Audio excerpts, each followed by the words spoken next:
Hi hello welcome back to my YouTube channel. ಎಲ್ಲರೂ ಹೇಗಿದ್ದೀರಾ? ಎಲ್ಲರೂ ಚೆನ್ನಾಗಿದ್ದೀರಾ ಅಂತ ಅನ್ಕೊತೀನಿ. ನಾನು ಕೂಡ ಸೂಪರ್ ಆಗಿದ್ದೀನಿ.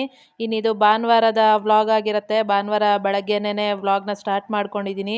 ಬೆಳಗ್ಗೆನೇ ಹೋಗಿ ತರಕಾರಿ ಕೂಡ ತಗೊಂಡು ಬಂದ್ಬಿಟ್ಟೆ, ಯಾಕಂದರೆ ಇವತ್ತು ನಾನ್ ವೆಜ್ ಮಾಡಬೇಕಲ್ಲ ಭಾನುವಾರ. ಹಾಗಾಗಿ ಇನ್ನು ತರಕಾರಿ ಎಲ್ಲ ತೊಗೊಂಡು ಬಂದಿದ್ನಲ್ಲ, ಹಂಗೆ ಎತ್ತಿಟ್ಬಿಡೋಣ, ಮತ್ತು ಅಲ್ಲಿಟ್ಟು ಇಲ್ಲಿಟ್ಟು ಅದು ವೇಸ್ಟ್ ಆಗುತ್ತೆ ಅಂತ ಅಂದ್ಬಿಟ್ಟು ಹಾಗೆ ಎಲ್ಲ ಎತ್ತಿಟ್ಬಿಡೋಣ ಅಂತ ತೆಗ್ದೆ, ಫ್ರಿಜ್ಜಲ್ಲೆಲ್ಲ ಎತ್ತಿಡೋಣ ಅಂತ. ಹಾಗೇನೆ ಇದಕ್ಕೂ ಬೇಕಲ್ವಾ, ನಾನ್ ವೆಜ್ ಮಾಡಬೇಕು ಇವತ್ತು ಮಟನ್ದು ಬಿರಿಯಾನಿ ಮತ್ತು ಏನೋ ಚಿಕನ್ ಲೆಗ್ ಪೀಸ್ ಬೇರೆ ತೊಗೊಂಬರ್ತೀನಿ ಅಂತ ಹೇಳಿದರು. ಗ್ರಿಲ್ ಮಾಡಬೇಕು ಅದನ್ನು. ತುಂಬ ದಿನ ಆಗೋಯ್ತು ಗ್ರಿಲ್ನ ತೊಗೊಂಬಂದು ಇಟ್ಕೊಂಡಿದ್ದೀನಿ, ಆದರೆ ಅದನ್ನು ಒಂದೇ ಒಂದು ಸಲ ಯೂಸ್ ಮಾಡಿದ್ದು ಅಷ್ಟೇ. ಅದಕ್ಕೆ ಮಾಡೋಣ ಇವತ್ತು ಅಂತ ಅಂದ್ಕೊಂಡೆ. ಅದಕ್ಕೆ ಒಂದು 4 ಲೆಗ್ ಪೀಸ್ನ ತೊಗೊಂಬರೋದಕ್ಕೆ ಹೇಳಿದ್ದೆ, ತರ್ತೀನಿ ಅಂತ ಹೇಳಿದರು. ಸರಿ, ಅಷ್ಟರಲ್ಲಿ ರೆಡಿ ಮಾಡ್ಕೊಂಬಿಡೋಣ ಅಂತ ಅಂದ್ಬಿಟ್ಟು ಮಸಾಲೆಗೆ, ಇದು ಬಿರಿಯಾನಿಗೆ, ಮಟನ್ ಬಿರಿಯಾನಿ ಮತ್ತು ಚಿಕನ್ ಲೆಗ್ ಇದು ಮಾಡ್ತಾ ಇರೋದು, ಗ್ರಿಲ್ ಮಾಡ್ತಾ ಇರೋದು. ಅದಕ್ಕೆ ಮಟನ್ ಬಿರಿಯಾನಿಗೆ ಫಸ್ಟು ಸ್ವಲ್ಪ ಮಸಾಲೆ ರೆಡಿ ಮಾಡ್ಕೊಳ್ಳೋಣ ಅಂತ. ಮಸಾಲೆ ಅಂದರೆ ತುಂಬ ಏನಿಲ್ಲ, ಕೊತ್ತಂಬರಿ, ಪುದೀನ, ಹಸಿಮೆಣಸಿನ್ಕಾಯಿ, ಶುಂಠಿ, ಬೆಳ್ಳುಳ್ಳಿ ಇದಿಷ್ಟನ್ನು ಹಾಕ್ಬಿಟ್ಟು ಪೇಸ್ಟ್ ಮಾಡಿ ಇಟ್ಕೋಬೇಕು. ಅದಕ್ಕೆ ಕೊತ್ತಂಬರಿ ಪುದೀನನ ಬಿಡಿಸ್ಕೊಂಬಿಡೋಣ ಅಂತ. ಪುದೀನ ಸ್ವಲ್ಪ ಜಾಸ್ತಿನೇ ಹಾಕಬೇಕು, ಅದು ಫ್ಲೇವರ್ ಚೆನ್ನಾಗಿರುತ್ತೆ ಮಟನ್ ಬಿರಿಯಾನಿನಲ್ಲಿ. ಅದಕ್ಕೆ ಎಲ್ಲ ಬಿಡಿಸಿಟ್ಬಿಟ್ಟು ಆಮೇಲೆ ತರಕಾರಿನೂ ಎಲ್ಲ ತೆಗೆದು ಫ್ರಿಜ್ಜಲ್ಲಿ ಎತ್ತಿಟ್ಟು ಎಲ್ಲನೂ ಮಾಡ್ಕೊತಾ ಇದ್ದೀನಿ. ಅವರು ಮಟನ್ ತೊಗೊಂಬರೋಷ್ಟರಲ್ಲಿ ಈ ಕೆಲಸ ಆಗಿಬಿಡ್ಲಿ ಅಂತ, ಇಲ್ಲ ಅಂತಂದರೆ ಲೇಟ್ ಆಗಿಬಿಡುತ್ತೆ. ಅದಕ್ಕೇನೆ ರೆಡಿ ಮಾಡ್ತಾ ಇದ್ದೆ. ಇನ್ನು ಇವತ್ತಂತೂ ಫುಲ್ ಭರ್ಜರಿ ಊಟ ಅಂತಲೇ ಹೇಳ್ಬೋದು, ಭಾನುವಾರದ ಬಾಡೂಟ ಅಂತ.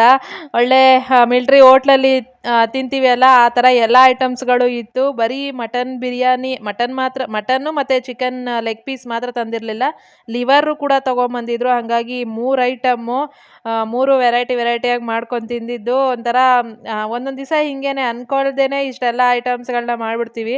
ಒಂದೊಂದು ಸರಿ ಮಾಡಬೇಕು ಅಂತ ಮಾಡಿದ್ರು ಕೂಡ ಆಗಲ್ಲ, ಆ ಥರ ಇರುತ್ತೆ. ಇವತ್ತು ಏನು ಅಂದ್ಕೊಂಡೇ ಇರಲಿಲ್ಲ. ಬಿರಿಯಾನಿ ಒಂದು ನನಗೆ ಯಾವಾಗಲೂ ಅದು ಏನೋ ಗೊತ್ತಿಲ್ಲ, ಬಿರಿಯಾನಿ ಅಂದರೆ ಸಿಕ್ಕಾಪಟ್ಟೆ ಇಷ್ಟ ಆಗುತ್ತೆ. ಅದು ಚಿಕನ್ ಬಿರಿಯಾನಿ ಆಗಲಿ ಮಟನ್ ಬಿರಿಯಾನಿ ಆಗಲಿ, ಬಿರಿಯಾನಿ ತಿನ್ನಬೇಕು ಅಂತ ಅನಿಸುತ್ತೆ. ನಮ್ಮ ಮನೆಯವ್ರಿಗೆ ಅಷ್ಟು ಬಿರಿಯಾನಿ ಇಷ್ಟ ಆಗಲ್ಲ. ಅವರಿಗೆ ಈ ಥರ ಏನಾದ್ರು ಫ್ರೈಗಳು ಆ ಥರ ಎಲ್ಲ ಏನಾದರೂ ಮಾಡಿಕೊಟ್ರೆ ಅದನ್ನು ತಿನ್ನೋಕ್ಕೆ ಇಷ್ಟಪಡ್ತಾರೆ. ಹಾಗಾಗಿ ಅವರಿಗೆ ರೈಸ್ ಸ್ವಲ್ಪ ಕಮ್ಮಿ ಇರಬೇಕು, ಏನು ನಾನ್ ವೆಜ್ ಅಂದರೆ ಮಟನ್ನು ಚಿಕನ್ನು ಸ್ವಲ್ಪ ಜಾಸ್ತಿ ಇರಬೇಕು, ಆ ಥರ ತಿನ್ನೋದಕ್ಕೆ ಇಷ್ಟಪಡ್ತಾರೆ. ನನಗೆ ಬಿರಿಯಾನಿ ತಿನ್ನಬೇಕು ಅಂತ ಇಷ್ಟ ಆಗುತ್ತೆ. ಆದರೂ ಅದಕ್ಕೇನೆ ಆಗಲಿ ಎರಡೂ ಮಾಡಿಬಿಡೋಣ ಅಂತ ಅಂದ್ಬಿಟ್ಟು ಮಾಡಿದ್ದು. ಇನ್ನು ಪುದೀನ ಕೊತ್ತಂಬರಿ ಎಲ್ಲ ಬಿಡಿಸಿ ಇಟ್ಬಿಟ್ಟು ಅದನ್ನು ನೀರು ಹಾಕಿ ಇಟ್ಟಿದ್ದೆ. ಸ್ವಲ್ಪ ಮಣ್ಣಿತ್ತಲ್ಲ, ಅದೆಲ್ಲ ಚೆನ್ನಾಗಿ ಇಳ್ಕೊಳ್ಳಿ, ಆಮೇಲೆ ಅದನ್ನು ತೊಳೆದು ಮತ್ತೆ ಮಿಕ್ಸಿಗೆ ಹಾಕೋಣ ಅಂತ ಅಂದ್ಬಿಟ್ಟು. ಅಷ್ಟರಲ್ಲಿ ತರಕಾರಿನೂ ಎಲ್ಲ ಎತ್ತಿಟ್ಬಿಡೋಣ ಅಂತ ಅಂದ್ಬಿಟ್ಟು ಬಾಕ್ಸ್ಗೆ ಹಾಕಿ ಎತ್ತಿಡ್ತಾ ಇದ್ದೀನಿ ಫ್ರಿಜ್ಜಲ್ಲಿ. ಹಂಗೆ ಏನಾದ್ರು ಕವರಲ್ಲಿ ಇಟ್ಟರೆ ಅದು ಇಲ್ಲಿಟ್ಟೇ ಹೋಗುತ್ತೆ. ತೊಗೊಂಬಂದಾಗಲೇ ಎತ್ತಿಟ್ಬಿಟ್ರೆ ಫ್ರೆಶ್ ಆಗಿರುತ್ತೆ. ಇಲ್ಲ ಅಂತಂದರೆ ಸ್ವಲ್ಪ ಹೊತ್ತು ಬಿಟ್ಟರು ಬಾಡೋಗಿರೋ ಥರ ಆಗಿಬಿಡುತ್ತೆ. ಅದಕ್ಕೇ ಎಲ್ಲನೂ ತೆಗೆದಿಡ್ತಾ ಇದ್ದೆ. ಹಂಗೆ ಇದಕ್ಕೂ ಬೇಕಾಗಿರೋದು ಬೆಳ್ಳುಳ್ಳಿ ಎಲ್ಲ ಬೇಕಿತ್ತಲ್ಲ, ಬೆಳ್ಳುಳ್ಳಿ, ಈರುಳ್ಳಿ ಅದೆಲ್ಲನೂ ಬಿಡಿಸ್ಕೊಂಡು ಕಟ್ ಮಾಡಿ ಎಲ್ಲನೂ ಮಾಡಿ ಇಟ್ಕೊಂಡೆ, ಅವರು ಮಟನ್ನ ತೊಗೊಂಬರೋಷ್ಟರಲ್ಲಿ.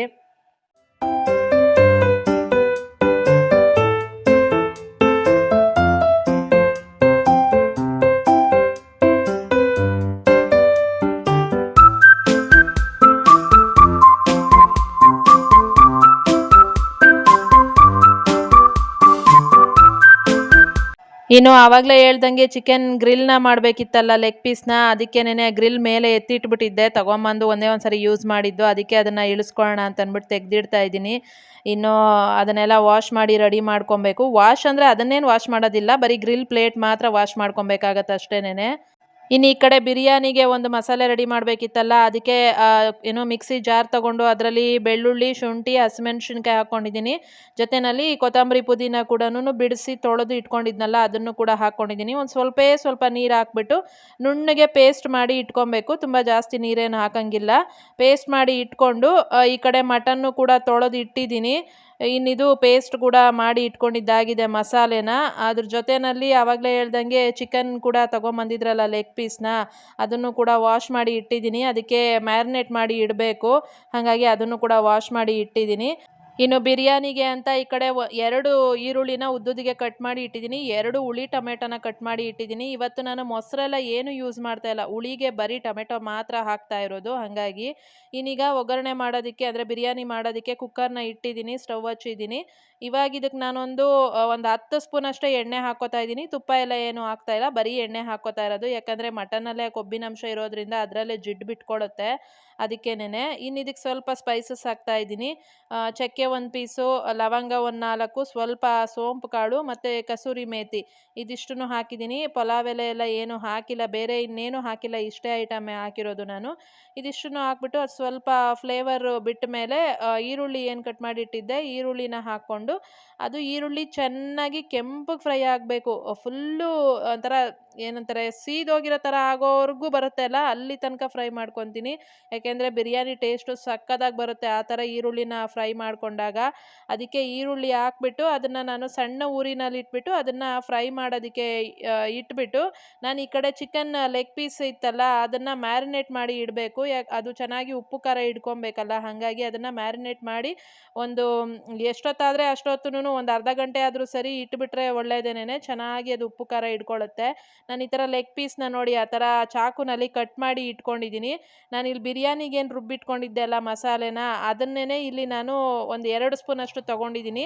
ಯಾಕೆಂದರೆ ಶುಂಠಿ ಬೆಳ್ಳುಳ್ಳಿ ಪೇಸ್ಟ್ ಸಪ್ರೇಟಾಗಿರಲಿಲ್ಲ, ಇದರಲ್ಲಿ ಎಲ್ಲ ಹಾಕಿ ರುಬ್ಬಿದ್ದೀನಿ ಅಲ್ಲ, ಅದು ಹಾಗಾಗಿ ಅದನ್ನು 2 ಸ್ಪೂನ್ ತೊಗೊಂಡು ಅದಕ್ಕೆ 1 ಸ್ಪೂನಷ್ಟು ಧನಿಯಾ ಪುಡಿ, ಒಂದು 1/4 ಸ್ಪೂನಷ್ಟು ಪೆಪ್ಪರ್ ಪೌಡರು ಮತ್ತು ಖಾರದ ಪುಡಿ ಇನ್ನೊಂದು ಸ್ವಲ್ಪ ಹಾಕ್ತಾಯಿದ್ದೀನಿ. ಯಾಕಂದರೆ ಅದರಲ್ಲಿ ಖಾರ ಕಮ್ಮಿ ಇರುತ್ತೆ. ಯಾಕಂದರೆ ಮಸಾಲೆ ನಾನು 2 ಸ್ಪೂನ್ ತೊಗೊಂಡಿರೋದು, ಹಾಗಾಗಿ ಒಂದು ಅರ್ಧ ಸ್ಪೂನ್ ಖಾರದ ಪುಡಿ ಮತ್ತು ಒಂದು 1/4 ಸ್ಪೂನಷ್ಟು ಅರಿಶಿನ ಮತ್ತು ಉಪ್ಪು ಕೂಡ ಹಾಕ್ತಾಯಿದ್ದೀನಿ. ಹಾಕ್ಕೊಂಡು ನೀಟಾಗಿ ಮಿಕ್ಸ್ ಮಾಡಿಕೊಂಡು ಅದನ್ನು ಫುಲ್ಲು ಚಿಕನ್ಗೆ ಏನು ಮಸಾಜ್ ಮಾಡಬೇಕು. ಚಿಕನ್ ಲೆಗ್ ಪೀಸ್ಗೆ ಚೆನ್ನಾಗಿ ಹಚ್ಬಿಟ್ಟು ಅದನ್ನು ಇಡಬೇಕಾಗತ್ತೆ. ಒಂದು ಅರ್ಧ ಗಂಟೆ ಮ್ಯಾರಿನೇಟ್ ಮಾಡಿ ಇಡಬೇಕಾಗತ್ತೆ. ಇದಕ್ಕೆ ನಾನು ನಿಂಬೆಹಣ್ಣೆಲ್ಲ ಏನು ಹಾಕ್ಕೋತಾ ಇಲ್ಲ, ಯಾಕಂದರೆ ತಿನ್ನೋವಾಗ ಹಾಕ್ಕೋತೀವಲ್ಲ, ಹಂಗಾಗಿ ಬೇರೆ ಇನ್ನೇನು ಹಾಕ್ತಿಲ್ಲ. ಬೇಕು ಅಂದರೆ ನಿಂಬೆಹಣ್ಣು ಕೂಡ ಹಾಕ್ಕೋಬೋದು. ನಾನು ಇವಾಗ ಏನು ಹಾಕ್ತಾ ಇಲ್ಲ ಅಷ್ಟೇನೆ, ಯಾಕಂದರೆ ಅದು ನೀರು ಬಿಟ್ಕೊಂಡ್ಬಿಡುತ್ತೆ ಮಸಾಲೆ. ಆಲ್ರೆಡಿ ಅದು ಸ್ವಲ್ಪ ನೀರಾಗೇ ಇದೆ ಅಲ್ಲ. ನಾನು ರುಬ್ಬಿರೋ ಮಸಾಲೆ ಹಾಕ್ಕೊಂಡಿಲ್ಲ ಅಂತಂದಿದ್ರೆ ನಿಂಬೆ ಹುಳಿ ಹಾಕ್ಕೊಂಡು ಮ್ಯಾರಿನೇಟ್ ಮಾಡಿ ಇಡ್ತಾ ಇದ್ದೆ. ಅದು ರುಬ್ಬಿರೋ ಮಸಾಲೆ ಹಾಕ್ಕೊಂಡಿರೋದ್ರಿಂದ ನಿಂಬೆ ಹುಳಿ ಹಾಕ್ಕೊತಾ ಇಲ್ಲ, ನಾನು ತಿನ್ನೋವಾಗ ಹಾಕ್ಕೊಳ್ಳೋಣ ಅಂತ ಅಂದ್ಬಿಟ್ಟು. ನೋಡಿ ಈ ಥರ ಮಿಕ್ಸ್ ಮಾಡಿ ಇಡಬೇಕಾಗತ್ತೆ. ಎಷ್ಟು ಚೆನ್ನಾಗಿ ಕಾಣ್ತಾ ಇದೆಯಲ್ಲ ಮಿಕ್ಸ್ ಮಾಡೋವಾಗ್ಲೇನೆ. ಅದು ಇನ್ನೂ ಫ್ರೈ ಮಾಡೋವಾಗ ಇನ್ನೂ ಸಖತ್ತಾಗಿ ಕಾಣ್ತಾ ಇತ್ತು. ತುಂಬ ದಿನದಿಂದ ಆಸೆ ನನಗೆ ಲೆಗ್ ಪೀಸ್ ತಿನ್ನೋದು. ಯಾವಾಗಲೋ ಲಾಸ್ಟ್ ಟೈಮ್ ಒಂದ್ಸರಿ ಮಾಡಿದ್ದೆ ಅಷ್ಟೇನೆ, ಅದಕ್ಕೆ ಈ ಸರಿ ಮತ್ತೆ ತರಿಸ್ಕೊಂಡೆ ಮಾಡೋಣ ಅಂತ ಅಂದ್ಬಿಟ್ಟು. ಇನ್ನು ಆ ಕಡೆ ಅದನ್ನು ಏನೋ ಮಿಕ್ಸ್ ಮಾಡಿ ಇಟ್ಟಾದಮೇಲೆ, ಮ್ಯಾರಿನೇಟ್ ಮಾಡಿ ಇಟ್ಟಾದಮೇಲೆ ಇಲ್ಲಿ ನೋಡ್ತಿರ್ಬೋದು ನೀವು ಈರುಳ್ಳಿನ ಕೆಂಪಗೆ ಫ್ರೈ ಆಗಿದೆ. ಈ ಥರ ಚೆನ್ನಾಗಿ ಫ್ರೈ ಮಾಡ್ಕೊಬೇಕು. ಇಷ್ಟು ಚೆನ್ನಾಗಿ ಫ್ರೈ ಮಾಡ್ಕೊಂಡಾದಮೇಲೆ ನಾನು ಮಟನ್ ತೊಳೆದಿಟ್ಟಿದ್ದೆ ಅಲ್ಲ, ಆ ಮಟನ್ನ ಇವಾಗ ಹಾಕ್ಕೋತಾ ಇದ್ದೀನಿ. ಮಟನ್ನು ಹಾಕ್ಕೊಂಡು ಜೊತೆಯಲ್ಲಿ ರುಬ್ಬಿರೋ ಪೇಸ್ಟು, ಅದ್ರ ಜೊತೆಯಲ್ಲಿ ಧನಿಯಾ ಪುಡಿ ಒಂದು 2 ಸ್ಪೂನಷ್ಟು, ಸ್ವಲ್ಪ ಗರಂ ಮಸಾಲ ಮತ್ತು ಒಂಚೂರು ಅರಿಶಿನ ಇದಿಷ್ಟನ್ನು ಹಾಕ್ಕೊಂಡು ಒಟ್ಟಿಗೆ ಫ್ರೈ ಮಾಡ್ಕೊತೀನಿ. ಮತ್ತು ಕಟ್ ಮಾಡಿರೋ ಟೊಮೆಟೊನೂ ಕೂಡ ನಾನು ಮಟನ್ನ ಸಪ್ರೇಟಾಗೇನು ಫ್ರೈ ಮಾಡಿ ಹಾಕ್ತಾ ಇಲ್ಲ. ನಾನು ಇನ್ನೂ ಒಂಥರನೂ ಮಾಡ್ತೀನಿ. ಹೇಗೆ ಅಂದರೆ ಫಸ್ಟೇ ಮಟನ್ನ ಉಪ್ಪು ಅರಿಶಿನ ಹಾಕಿ ಬೇಯಿಸ್ಕೊಂಬಿಡ್ತೀನಿ ಚೆನ್ನಾಗಿ. ಬೇಯಿಸ್ಕೊಂಡು ಮಟನ್ನ ತೆಗೆದಿಟ್ಕೊಂಡು ಆಮೇಲೆ ಒಗ್ಗರಣೆ ಮಾಡಿ ಅದರಲ್ಲೇ ಅಕ್ಕಿ ಎಲ್ಲ ಹಾಕ್ಬಿಟ್ಟು ಆ ಥರ ಕೂಡ ನಾನು ಮಾಡ್ತೀನಿ. ಇದು ಎಲ್ಲನೂ ಒಟ್ಟಿಗೆ ಹಾಕ್ಬಿಟ್ಟು ಮಾಡ್ತಿರೋದು. ಅಂದರೆ ಅಕ್ಕಿ ಹಾಕಲ್ಲ ಇವಾಗಲೇ ನಾನು. ಇವಾಗ ಇದಿಷ್ಟನ್ನು ಹಾಕಿ ಚೆನ್ನಾಗಿ ಅದು ಹಸಿ ಮಸಾಲೆ ಸ್ಮೆಲ್ ಏನಿರುತ್ತೆ ಅದೆಲ್ಲ ಹೋಗೋ ತನಕ ಚೆನ್ನಾಗಿ ಫ್ರೈ ಮಾಡ್ಕೊಂಬಿಟ್ಟು, ಆಮೇಲೆ ಕುಕ್ಕರ್ ಲಿಡ್ ಅಂದರೆ 1 ಗ್ಲಾಸ್ ಅಕ್ಕಿ ತೊಗೊಂಡಿರ್ತೀನಲ್ಲ, ಅದರಲ್ಲಿ 1 ಗ್ಲಾಸ್ ನೀರನ್ನ ಇವಾಗ ಹಾಕ್ಬಿಟ್ಟು ಮಟನ್ ಬೇಯೋದಕ್ಕೆ, ಇನ್ನೊಂದು ಗ್ಲಾಸ್ನ ಅಕ್ಕಿ ಹಾಕೋವಾಗ ಹಾಕ್ತೀನಿ. ಹಾಗಾಗಿ 1 ಗ್ಲಾಸ್ ನೀರು ಕೂಡ ಹಾಕ್ಬಿಟ್ಟು ಕುಕ್ಕರ್ ಲಿಡ್ನ ಕ್ಲೋಸ್ ಮಾಡಿಬಿಟ್ಟು ಒಂದು 5ರಿಂದ 6 ವಿಷಲ್ಲೇ ತೊಗೊತೀನಿ. ಮಟನ್ ಹೆಂಗಿದೆ ಅದ್ರ ಮೇಲೆ ಡಿಪೆಂಡ್ ಆಗುತ್ತೆ. ಮಟನ್ ಎಳೆದಾಗಿದ್ದರೆ ಬೇಗ ಬೇಯುತ್ತೆ. ಮಟನ್ ಏನಾದರೂ ಸ್ವಲ್ಪ ಬಲ್ತಿರೋದಾಗಿದ್ದರೆ ಚೆನ್ನಾಗಿ ಬೇಯಲ್ಲ. ಹಂಗಾಗಿ ಬಿರಿಯಾನಿಗೆ ತೊಗೊಳ್ಳೋವಾಗ ನೋಡಿನೇ ತೊಗೊಬೇಕು. ಸ್ವಲ್ಪ ಎಳೆ ಮಟನ್ ಇದ್ದರೆ ತಿನ್ನೋವಾಗಲೂ ಅಷ್ಟೇ, ಮಟನ್ ಮಾಡಿ ಸ್ವಲ್ಪ ಹೊತ್ತಾದ್ಮೇಲೂ ಕೂಡ ಚೆನ್ನಾಗಿರುತ್ತೆ. ಇನ್ನೂ ಒಂದು ಟಿಪ್ಪು ಅಂದರೆ ಮಟನ್ ಇದು ಏನು ಬಿರಿಯಾನಿ ಮಾಡೋವಾಗ ಮೊಸರು ಹಾಕ್ಕೊಳ್ಳೋದು. ಮೊಸರು ಹಾಕಿದಾಗ ಅದು ಮಟನ್ ಏನಿರುತ್ತೆ ಮಾಡಿ ಸ್ವಲ್ಪ ಹೊತ್ತಾದರೂ ಕೂಡ ಗಟ್ಟಿ ಆಗಲ್ಲ, ಮೆತ್ತಗೆ ಚೆನ್ನಾಗಿರುತ್ತೆ. ಇಲ್ಲ ಅಂತಂದರೆ ಗಟ್ಟಿ ಆಗಿಬಿಡುತ್ತೆ. ನಾನು ಇವತ್ತು ಮೊಸರು ಯೂಸ್ ಮಾಡ್ತಾ ಇಲ್ಲ, ಬರೀ ಟೊಮೆಟೊ ಅಷ್ಟೇ ಹುಳಿಗೆ ಹಾಕಿರೋದು. ನೀವು ಮೊಸರು ಹಾಕೋದಿದ್ರೆ ಟೊಮೆಟೊ ಹಾಕಬೇಡಿ. ಹಾಕಿದ್ರೂ ಕೂಡ ಒಂದೇ ಒಂದು ಟೊಮೆಟೊ ಹಾಕ್ಕೊಳ್ಳಿ, ಜಾಸ್ತಿ ಆದರೆ ಹುಳಿ ಆಗಿಬಿಡುತ್ತೆ. ಹಾಗಾಗಿ ನೋಡಿದ್ರಲ್ಲ, ಇಷ್ಟು ಚೆನ್ನಾಗಿ ಫ್ರೈ ಮಾಡ್ಕೊಂಡಾದಮೇಲೆ ನಾನು ಇವಾಗ 1 ಗ್ಲಾಸ್ ನೀರು ಹಾಕ್ಬಿಟ್ಟು ಕುಕ್ಕರ್ ಲಿಡ್ನ ಕ್ಲೋಸ್ ಮಾಡಿ ಇದರಲ್ಲಿ ಒಂದೊಂದು 5ರಿಂದ 6 ವಿಷಲ್ನ ತೆಗೆಸ್ತೀನಿ, ಆಯಿತಾ. ಇನ್ನು ಈ ಕಡೆ ಇದು ಏನು ಮಾಡ್ತಾಯಿದ್ದೀನಿ ನಾನು ಸ್ಟವ್ ಮೇಲೆ ಅಂತಂದರೆ, ಏನು ಇಡ್ಲಿರುತ್ತಲ್ಲ, ಈಗ ನಾನು ಗ್ರಿಲ್ ಮಾಡಬೇಕು ಅಂತಂದರೆ ನನಗೆ ಕೆಂಡ ಬೇಕು ಅಲ್ಲ, ಹಾಗಾಗಿ ಲಾಸ್ಟ್ ಟೈಮು ಈ ಕೆಂಡ ಮಾಡ್ಕೊಳ್ಳೋದಕ್ಕೆ ಈ ಥರ ಐಡಿಯಾ ಗೊತ್ತಿಲ್ಲದೆ ಒಂದು ಒದ್ದಾಡಿ ಲಾಸ್ಟ್ ವಿಡಿಯೋ ನೋಡಿರೋರಿಗೆ ಗೊತ್ತಿರುತ್ತೆ, ಅದು ಇನ್ನೊಂದು ಚಾನಲಲ್ಲಿದೆ. ಅದನ್ನು ಏನು ಮಾಡಿದೆ ಅಂದರೆ ಈ ಥರ ಎಲ್ಲ ಹಾಕ್ಬಿಟ್ಟು ಏನೋ ಪೇಪರೆಲ್ಲ ಅಂಟಿಸ್ಬಿಟ್ಟು ಅಂಟಿಸೋಣ ಅಂತ ನೋಡಿದೆ. ಅದು ಅಂಟಲಿಲ್ಲ. ಎಷ್ಟೆಲ್ಲ ಒದ್ದಾಡ್ಬಿಟ್ವಿ. ಇವತ್ತು ಈ ಐಡಿಯಾನ ಮಾಡಿದ್ವಿ. ಹಿಂಗೆ ಮಾಡಿಕೊಂಡ್ರೆ ಈಸಿ ಆಗುತ್ತೆ ಅಲ್ವಾ ಅಂತ ಅಂದ್ಬಿಟ್ಟು ಸ್ಟವ್ ಮೇಲಿಟ್ಟು ಫಸ್ಟು ಅದನ್ನು ಕೆಂಡ ಮಾಡಿಕೊಂಡು ಒಂದೆರಡನ್ನು ತೊಗೊಂಬಂದು ಹಾಕಿ ಮತ್ತು ಈ ಥರ ಗಾಳಿ ಆಡಿಸ್ತಾ ಇದ್ವಿ ಅಂತಂದರೆ ಬೇರೆದು ಕೂಡ ಅಂಟ್ಕೊಳ್ಳುತ್ತೆ ಚೆನ್ನಾಗಿ. ಹಿಂಗೆ ಮಾಡಿಕೊಂಡು ಫುಲ್ ಕೆಂಡ ಮಾಡಿಕೊಂಡು ಆಮೇಲೆ ಚಿಕನ್ ಲೆಗ್ ಪೀಸ್ನ ಗ್ರಿಲ್ ಮಾಡ್ಕೊಂಡಿದ್ದು ನಿಜವಾಗ್ಲೂ ಸಕ್ಕತ್ತಾಗಿತ್ತು. ಮತ್ತು ಇವತ್ತು ಅಷ್ಟು ಕಷ್ಟ ಅಂತಲೂ ಅನ್ನಿಸ್ಲಿಲ್ಲ ಮಾಡೋದು, ಬೇಗನೂ ಆಗೋಗುತ್ತೆ. ಫಸ್ಟು ಇದನ್ನು ಅಂಟಿಸೋದೇ ಒಂದು ತಲೆನೋವು ಕೆಲಸ ಇತ್ತಲ್ಲ, ಇವತ್ತು ಅದು ಇರಲಿಲ್ಲ. ಇದು ಗಾಳಿ ಅದು ಸರಿಯಾಗಿ ಉರಿದೇ ಹೋದಾಗ ಕಣ್ಣೆಲ್ಲ ಉರಿ ಬರೋದು ಹೊಗೆಗೆ, ಇವತ್ತು ಹೊಗೆ ಕೂಡ ಬರಲಿಲ್ಲ. ನೀಟಾಗಿ ಅಂಟ್ಕೊಂಡು ನೋಡ್ತಾ ಇದ್ದೀರಾ, ಗಾಳಿ ಆಡಿಸಿನೇ ಬೆಂಕಿ ಅಂಟ್ಕೊಂಡ್ಬಿಡ್ತು. ನೀಟಾಗಿ ಅಂಟ್ಕೊಂಡು ಎಲ್ಲನೂ ಕೆಂಡ ಆಗಿ ಆಮೇಲೆ ಫ್ರೈ ಮಾಡೋವಾಗಲೂ ಅಷ್ಟೇ ಈ ಥರ ಆಡಿಸ್ತಾ ಇರಬೇಕು, ಗಾಳಿ ಆಡಿಸ್ತಾ ಇರಬೇಕು. ಹಿಂಗೆ ಆಡ್ತಾ ಇದ್ದಾಗ ಅದು ಚೆನ್ನಾಗಿ ಕೆಂಡ ಆಗುತ್ತೆ. ಅದೇ ಥರ ಚೆನ್ನಾಗಿ ಫ್ರೈ ಕೂಡ ಆಗುತ್ತೆ ನೀಟಾಗಿ. ನಿಜವಾಗ್ಲೂ ಸಖತ್ತಾಗಿ ಈ ಹೋಟೆಲಲ್ಲೆಲ್ಲ ತಿಂತೀವಿ ಅಲ್ಲ, ಅದೇ ಥರ ಸಖತ್ತಾಗಿ ಬೆಂದಿತ್ತು ಮಾತ್ರ ಲೆಗ್ ಪೀಸು. ನನಗಂತೂ ಸಖತ್ ಇಷ್ಟ ಆಯಿತು. ಲಾಸ್ಟ್ ಟೈಮ್ ಮಾಡಿದ್ದು ಚೆನ್ನಾಗೇ ಬಂದಿತ್ತು, ಆದರೆ ಅದು ಬೆಂಕಿ ಕೆಂಡ ಅಂಟಿಸೋದೇ ನಮಗೆ ಸ್ವಲ್ಪ ಕಷ್ಟದ ಕೆಲಸ ಆಗಿದ್ದಿದ್ದು. ಈ ಸಲ ಈಸಿಯಾಗಿ ಅಂಟಿಸಿದ್ವಿ, ಚೆನ್ನಾಗಿ ಕೂಡ ಆಯಿತು, ಸಖತ್ತಾಗಿ. ತುಂಬ ದಿನ ಆದಮೇಲೆ ನನಗೆ ತಿನ್ನಬೇಕು ಅಂತ ಅನ್ನಿಸ್ಬಿಟ್ಟು ಇವತ್ತು ಈ ಥರ ಮಾಡಿಕೊಂಡು ತಿಂದಿದ್ದು. ನಿಜವಾಗ್ಲೂ ಚೆನ್ನಾಗಾಗಿತ್ತು. ಇನ್ನದು ಕೆಂಡ ಆಗೋದಕ್ಕೆ ಬಿಟ್ಬಿಟ್ಟು ನಾನು ಈ ಕಡೆ ಮಟನ್ನು ಬೆಂದಿದೆಯಾ ಅಂತ ನೋಡ್ತಾ ಇದ್ದೀನಿ ಓಪನ್ ಮಾಡಿ. ಮಟನ್ನು ಒಂದು 5-6 ವಿಷಲ್ಲೇ ಹಾಕ್ಸಿದ್ದೆ ಅಲ್ಲ, ನೀಟಾಗಿ ಚೆನ್ನಾಗಿ ಬೆಂದೋಗಿತ್ತು. ಇವಾಗ ಇದಕ್ಕೆ ನಾನು ಅಕ್ಕಿ ಹಾಕ್ಬಿಟ್ಟು ಮತ್ತೆ ಒಂದು ಗ್ಲಾಸ್, ಆವಾಗಲೇ 1 ಗ್ಲಾಸ್ ನೀರು ಹಾಕಿದ್ದೆ ಅಲ್ಲ, ಇವಾಗ ಇನ್ನೊಂದು ಗ್ಲಾಸ್ ನೀರು ಹಾಕ್ಬಿಟ್ಟು ಕುಕ್ಕರ್ ಲಿಡ್ನ ಕ್ಲೋಸ್ ಮಾಡಿ ಮತ್ತೊಂದು 2 ವಿಷಲ್ ಅಥವಾ 3 ವಿಷಲ್ ತೆಗೆದ್ವಿ ಅಂತಂದರೆ ನೀಟಾಗಿ ಬಿರಿಯಾನಿ ರೆಡಿ ಆಗಿಬಿಡುತ್ತೆ. ಸೂಪರ್ ಟೇಸ್ಟ್ ಇತ್ತು ಬಿರಿಯಾನಿ ಮಾತ್ರ. ಈ ಥರ ಮನೆಯಲ್ಲೇ ಮಾಡಿಕೊಂಡಾಗ ಹೊಟ್ಟೆ ತುಂಬ ಎಷ್ಟು ಬೇಕೋ ಅಷ್ಟು ಬಿರಿಯಾನಿನ ತಿನ್ಬೋದು. ನಿಜವಾಗ್ಲೂ ಸಖತ್ತಾಗಿ ಬಂದಿತ್ತು ಗೊತ್ತಾ, ಟ್ರೈ ಮಾಡಿ ನೋಡಿ ನೀವು ಕೂಡ. ನಾನು ಹೇಳ್ದಂಗೆ ಫಸ್ಟೇ ಮಟನ್ ಬೇಯಿಸಿಟ್ಕೊಂಡು ನಾವು ಆಮೇಲೆ ಒಗ್ಗರಣೆ ಮಾಡಿಕೊಂಡ್ರೂ ಕೂಡ ಸೂಪರಾಗಿರುತ್ತೆ. ಇಲ್ಲ ಟೈಮ್ ಇಲ್ಲ ನಮಗೆ, 2 ಕೆಲಸ ಅಂದರೆ ಈ ಥರ ಮಾಡ್ಕೊಳ್ಳೋದು ಕೂಡ ಈಸಿ ಆಗಿರುತ್ತೆ.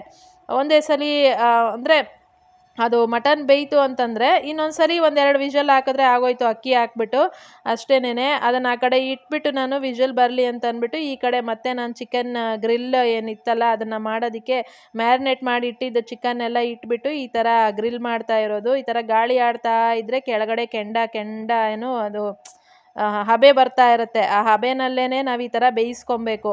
ನಿಜವಾಗ್ಲೂ ಸೂಪರ್ ಇರುತ್ತೆ. ಈ ಥರ ಎಲ್ಲಾದರೂ ನಾವು ಆಚೆ ಹೋದಾಗ ಎಲ್ಲಾದರೂ ಟ್ರಿಪ್ ಹೋಗ್ತೀವಿ ಅಲ್ಲ, ಆ ಥರ ಈ ಗ್ರಿಲ್ನ ಈ ಥರ ಎತ್ಕೊಂಡು ಹೋದ್ವಿ ಅಂತಂದರೆ ನಾವು ಆರಾಮಾಗಿ ಆಚೆನೇ ಈ ಥರ ಎಲ್ಲ ಮಾಡ್ಕೊಬೋದು. ಎಲ್ಲಾದರೂ ಕ್ಯಾಂಪ್ ಹಾಕ್ಕೊಂಡು ಈ ಥರ ಎಲ್ಲ ಮಾಡ್ಕೊಂಡು ತಿನ್ನೋದು ಸಖತ್ತಾಗಿರುತ್ತೆ ಅಲ್ಲ. ನನಗಿದೆಲ್ಲ ಸಖತ್ ಖುಷಿ ಆಗುತ್ತೆ. ಆದರೆ ಎಲ್ಲೂ ಆಚೆ ನಾವು ಆ ಥರ ಹೋಗಲ್ಲ, ಹಾಗಾಗಿ ಮನೇಲೇ ಮಾಡೋಣ ಅಂತ ಅಂದ್ಬಿಟ್ಟು ಇವತ್ತು ಈ ಥರ ಮಾಡ್ಕೊಂಡಿದ್ದು. ಲಾಸ್ಟ್ ಟೈಮ್ 2 ಲೆಗ್ ಪೀಸ್ ತೊಗೊಂಬಂದಿದ್ದಕ್ಕೆ ಸಾಕಾಗಿರಲಿಲ್ಲ ನನಗೆ ಅಂತ ಅನ್ನಿಸ್ತು. ಅದಕ್ಕೆ ಇವತ್ತು 4 ಲೆಗ್ ಪೀಸ್ ತರಿಸ್ಕೊಂಡಿದ್ದು, ಇಬ್ಬರು 2 ತಿನ್ನೋಣ ಅಂತ ಅಂದ್ಬಿಟ್ಟು.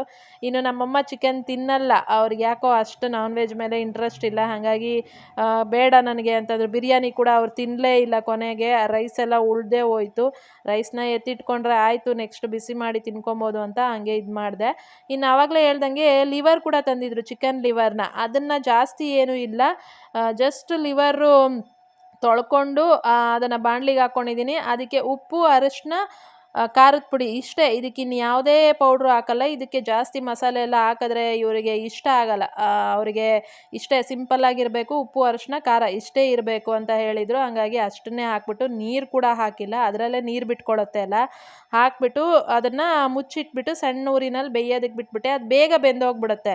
ಇನ್ನು ಈ ಕಡೆ ಬಿರಿಯಾನಿ ಕೂಡ ರೆಡಿ ಆಗಿತ್ತು ಅಲ್ಲ, ಇದನ್ನು ಓಪನ್ ಮಾಡಿ ತೋರಿಸ್ತಾ ಇದ್ದೀನಿ ನೋಡಿ ಇವಾಗ ಏನು ಸಖತ್ತಾಗಿದೆ ಅಂತ ಅಂದ್ಬಿಟ್ಟು. ನಿಜವಾಗ್ಲೂ ಸೂಪರಾಗಿತ್ತು ಬಿರಿಯಾನಿ ಮಾತ್ರ. ನನಗೆ ಅದೇ ಹೇಳ್ದಂಗೆ ಇವತ್ತು ಫುಲ್ ಭರ್ಜರಿ ಊಟ, ಚೆನ್ನಾಗಿ ತಿಂದುಬಿಟ್ಟು ಹೊಟ್ಟೆ ಬಿರಿಯೋ ಥರ ಫುಲ್ಲು ರೆಸ್ಟ್ ಮಾಡಿದ್ದೆ ಆಯಿತು, ಅಷ್ಟು ಸಖತ್ತಾಗಿತ್ತು ಇವತ್ತಿನ ಊಟ.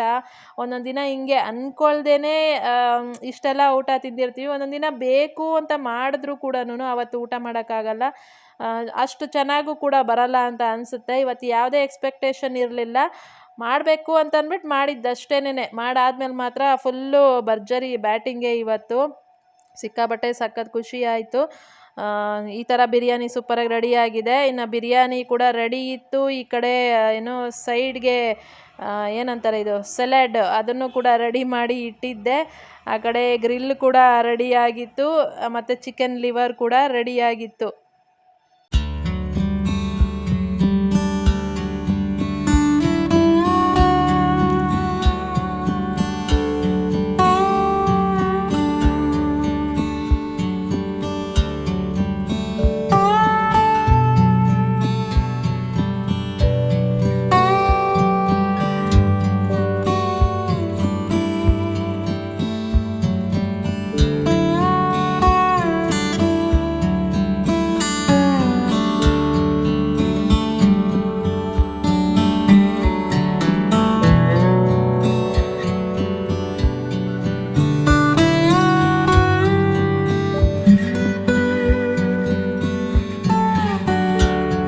ಇನ್ನು ಊಟ ಕೂಡ ಮಾಡ್ಕೊಂಡ್ವಿ ನಾವು.